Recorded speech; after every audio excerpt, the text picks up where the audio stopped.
डोंबिवलीमध्ये पुन्हा एकदा ठाकरे गट आणि मनसे एकत्र आल्याची चर्चा रंगल्याचं पाहायला मिळालं। डोंबिवली पश्चिमेकडील ठाकरे गटाच्या शाखेमध्ये मनसेचे शहर अध्यक्ष राहुल कामत हे गेले आणि त्यांनी ठाकरे गटाचे शहर प्रमुख प्रकाश तेलकोटे यांच्यासह ठाकरे गटाच्या कार्यकर्त्यांची भेट घेतली। यावेळेला ठाकरे गटाचे शहर प्रमुख प्रकाश तेलकोटे यांनी कामत यांना शुभेच्छा देत पुष्पगुच्छ दिला। या भेटीचा फोटो आणि सोशल मीडियावर व्हायरल होतोय। डोंबिवलीमध्ये ठाकरे गट आणि मनसे पुन्हा एकदा एकत्र आल्याचं या ठिकाणी पाहायला मिळालेलं आहे।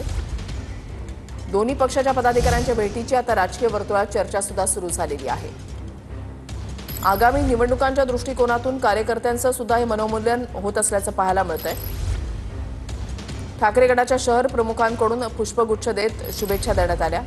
दोन्ही पक्षाच्या पदाधिकाऱ्यांच्या भेटीची राजकीय वर्तुळामध्ये चर्चा सुरू झाली आहे। ही दोन दृश्य आपण पाहताय। याआधी आंदोलनाच्या वेळेला दोन्ही पक्षाचे पदाधिकारी हे एकत्र आलेले होते आणि त्यानंतर आज मनसे पदाधिकारी ठाकरे गटाच्या शाखेमध्ये गेले।